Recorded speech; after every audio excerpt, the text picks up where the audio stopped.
What's up, guys? It's your boy Instinct back at it once again with another rant. And on today's rant, it's going to be called, as the title implies, the problem with versus battles. Some of you may know how versus battles work, and then some of you don't know how versus battles work. So in this video will be both a tutorial and a rant. So partial will be teaching you how versus battles work, and some of it will be on how versus battles shouldn't work. So without any further ado, let's get straight down to business.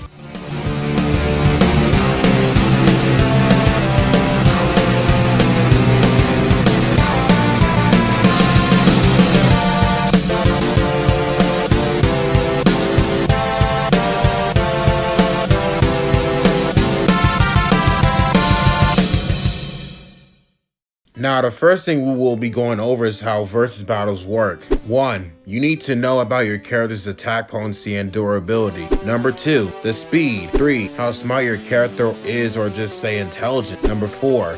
How long can your character fight for, which is stamina for short. And last but not least, 5. The abilities or the hacks of your character has. Now, since you got a glimpse of how to set up a versus battle works, let me show you on how to properly do a versus battle. Alright, so if you want to do a versus battle and you put two characters against one another, you need to look at the statistics or the stat that I've already went over. Also, there are two types of matches that can be remarkably interesting, some that are overdone, and then there comes those matches that of which are complete stomp. What I mean by stomp, which I am referring to, is as a one-sided matchup. Like, say for instance, if characters A stats are far superior than characters B stats, which is likely that character B has literally no chance of winning at all. And the interesting matchups will be if characters C and D's attack potency and durability are around the same area, then it will most likely come down to speed, stamina, intelligence, and hacks. For example, if character C is slower than character D, but character D has more hacks and stamina, well, the speed really wouldn't really matter in this case, because C has less hacks and hatch resistances than D, so character D is winning more likely than not. But let me show you one last example before I go on a rant. If character R has more hacks and speed than character S, but character S has far more dominant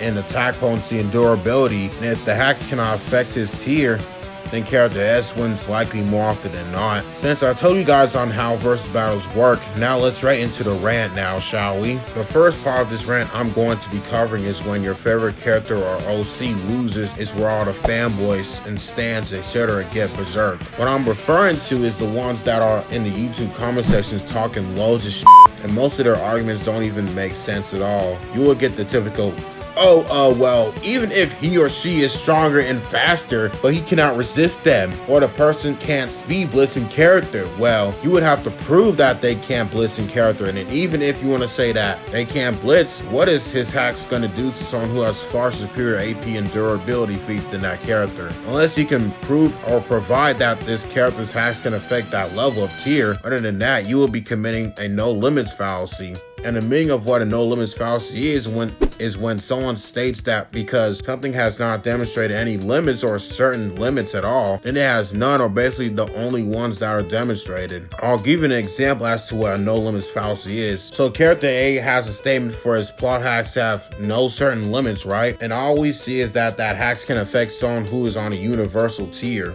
at their max, and character B has at least durability on the multiversal scale or higher, and they will say, oh, but it can affect anything no matter what, which you would need to prove that these hacks can affect someone on that tier. But if you can't, that claim is going to get dismissed and it will be a no limits fallacy. Now for the next part I'll be getting into is how people mistreat characters when it comes to these matchups. I've seen people pit one character against another and yet doesn't know anything about either one, but that's not my pet peeve, since you can ask people for help about those characters and I'm fine with it. I do the same thing as well sometimes. But here's another one. When people still put characters against each other but only knows one of these characters' stats and has no knowledge on the other character, well, that's okay too. As I said before, you can find some help for someone who knows this character. But there is one thing that pisses me off, is when you put these characters against one another, and sometimes, or most of the time, there's a lot of biased people when it comes to these matches, and most of them just go off by pure ignorance. When someone presents one argument, the other person thinks it's stupid, which really doesn't debunk anything because his point still stands. And don't let me get started on Comic Vine and Versus Battles Wiki. Holy sh**. I'll make more rants on Versus Wiki and Comic Vine if I even get the time to do. But anyways, a lot of Comic Vine arguments are straight up dog. You rarely ever get to see some actual good arguments from their website. When one person says something, people tend to dick ride that one person saying this character wins without any reasoning whatsoever. I just feel appalled at the fact that the people are actually serious about this, and those people have never actually done their own research before. They just go off of pure assumptions. As for Versus Wiki, I'll actually argue that they are actually better than Comic Vine because their research and even their Versus Battle Wiki actually have god tier arguments compared to Comic Vine, honestly. And to be honest, Versus Battle Wiki is actually pretty trash at research and versus battles, but they're making, and Comic Vine making Versus Wiki like gods right now. Alright, so the last part I will touch up upon is the pure toxicity of versus battles. More importantly, the YouTube comment section. Now, I'm not really gonna go into my whole lecture again since I just explained the garbage arguments from Comic Vine and Versus Wiki. So yeah, they don't really understand the context of versus battles at all, and they will appeal to pity and emotion to try and persuade or rap by provoking irrelevant feeling of sympathy, or they will start calling you retard and all sorts of ad hominem, and which is already a concession already. The most stuff for ad hominem I be seeing is within the YouTube comment sections. I rarely see any other side call people names, but all I see is people from the comment sections talk a lot. So that's it. Alright, if you guys actually like this video, make sure to like and share this video and subscribe to my channel. I will be making more videos soon, and I might make a new versus battle and power scaling videos. Take care of yourselves. Now, peace.